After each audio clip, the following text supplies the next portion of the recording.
ఒకటి మాట్లాడతారు. ఇప్పుడు తెలంగాణ రాష్ట్రంలో చూస్తే వెంటనే కేంద్ర ప్రభుత్వం ₹3 చొప్పున ఈ పెట్రోల్, డీజిల్ మీద పెంచడంతోనే వెంటనే ఇక్కడ బీజేపీ నేతలు ఏమంటున్నారంటే స్టేట్లో ఎక్కువగా వ్యాట్ ఇవి ఉన్నాయి కాబట్టి మీరు మాట్లాడడం లేదని ఒకళ్ళకొకళ్ళు నిందించుకోవడం.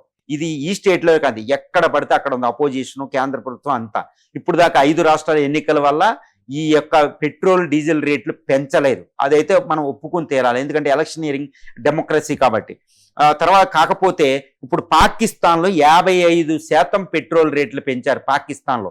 ఈవెన్ యునైటెడ్ స్టేట్స్ ఆఫ్ అమెరికాలో 45% పెరిగిన పెట్రోల్, డీజిల్, గ్యాస్, అక్కడ గ్యాసోలిన్ అని. చైనాలో కూడా 22% ప్రకారం. రెండు ఈవెన్ ఆయిల్ రీసోర్సెస్ ఉన్న యుఏఈలో కూడా మనకేంటంటే 52% రేట్లు పెరిగినాయి. కానీ ఇండియాలో ఇంతవరకు పెంచింది కేవలం 4.4% అండి. దీనివల్ల ఏమవుతుందంటే ఓఎంసీస్, ఆయిల్ మార్కెటింగ్ కంపెనీస్కి, అంటే బీపీసీఎల్, ఐఓసి, తర్వాత ఓఎన్జీసీ, తర్వాత even Reliance, even private, government కూడా ఈ ఆయిల్ మార్కెటింగ్ కంపెనీస్ ఇవి రిఫైనింగ్ చేసి అమ్ముతాయి, ఇంపోర్ట్ చేసుకుంటాయి, ఈవెన్ ఎక్స్పోర్ట్ చేస్తాయి కూడా. ఈ కంపెనీలకి రోజుకి 1000 కోట్లు లాస్ వస్తుంది. ప్రతి నెల 30,000 కోట్లు లాస్ వస్తుంది. ఇప్పుడు పెంచిన ₹3తో వాటికి రికవర్ అయ్యేది కేవలం 4,400 కోట్లు. ఇంకా ప్రతి నెలకి ఇంకా ఆల్మోస్ట్ 22,000 కోట్లు. ఇప్పటికి ఇంకా అక్కడ యుద్ధం జరుగుతుంది, ఇంకా ఆయిల్ రేట్లు పెరుగుతూనే ఉన్నాయి. దారుణమైన పరిస్థితి. ఇలాంటి సందర్భంలో అవి నష్టాలు మూట కట్టుకుంటే కంపెనీలే దివాళా తీస్తాయి, కాబట్టి బ్యాంక్రప్సీ అయిపోతాయి. కాబట్టి ఆయిల్ రేట్లు ఎట్టి పరిస్థితుల్లో ఇండియాలో పెరుగుతాయి. ఏదో నేను చెప్పడం కాదండి. ఆయిల్ రేట్లు ఎంతవరకు పెరుగుతాయి అంటే ఆల్మోస్ట్ ఇప్పటికే కొన్ని ఆర్గనైజేషన్స్ అన్ని చెప్తున్నాయి, ఫైనాన్షియల్ ఇన్స్టిట్యూషన్స్, ఇంకో ₹20 చొప్పున 15 నుంచి ₹20 పెంచితేనే కానీ నష్టాలు పూడుకోవు. ఇలా పూడ్చకపోతే ఆయిల్ కంపెనీస్ దివాళా తీస్తాయి, లేదా గవర్నమెంట్ సబ్సిడీలు ఇవ్వాలి. అక్కడ కూడా కుదరదు.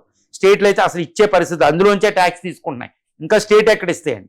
స్టేట్లు బతికేది, స్టేట్ ఫైనాన్షియల్ బతికేది వైన్ మీద వచ్చేది, వైన్ అమ్ముకుని, తర్వాత రెండోది వచ్చి మైనింగ్ ఒకటి, తర్వాత ఇది వచ్చేది పెట్రోల్ మీద వ్యాట్, వీటి ద్వారానే ఎక్కువ ఇన్కమ్. అది ఎక్కడ తగ్గిస్తుంది? ఇంపాసిబుల్. స్టేట్ ఫైనాన్షియల్ ఆల్రెడీ ఉచితాలతో వాళ్ళు ఇబ్బంది పడుతున్నారు. కాబట్టి ఆయిల్ మార్కెటింగ్ కంపెనీస్ ఎదుర్కొంటారు సుమారు 30,000 కోట్లు ఇది నెలకి. వాటిని పూడ్చుకోవాలంటే ఇప్పుడు పెట్రోలు, డీజిల్, గ్యాస్ ధరలు ఆల్మోస్ట్ మనం ₹15 కంటే ఎక్కువ పెరగబోతున్నాయి. ఇది తప్పకుండా పెరుగుతుంది. ఇందులో వెనకాల రాజకీయాలు ఏమీ ముడిపడలేవు. నేనే చెప్పాను ఎన్ని కంట్రీలు ఉన్నాయో.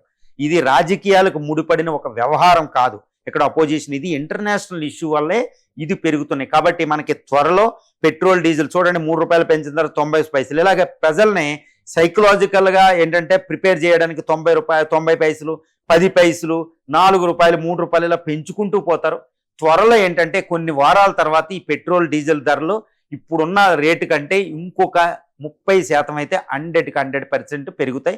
కాబట్టి ప్రజలు ప్రైమ్ మినిస్టర్ మోడీ చెప్పినప్పుడు ఇదేంటంటే కొంచెం సేవింగ్స్ అలవాటు చేసుకోవడం, కాస్త తగ్గించడం, వినియోగం తగ్గించుకోవడం తప్పితే వేరేది ఇంకొక మార్గం అయితే ఇక్కడ లేదు.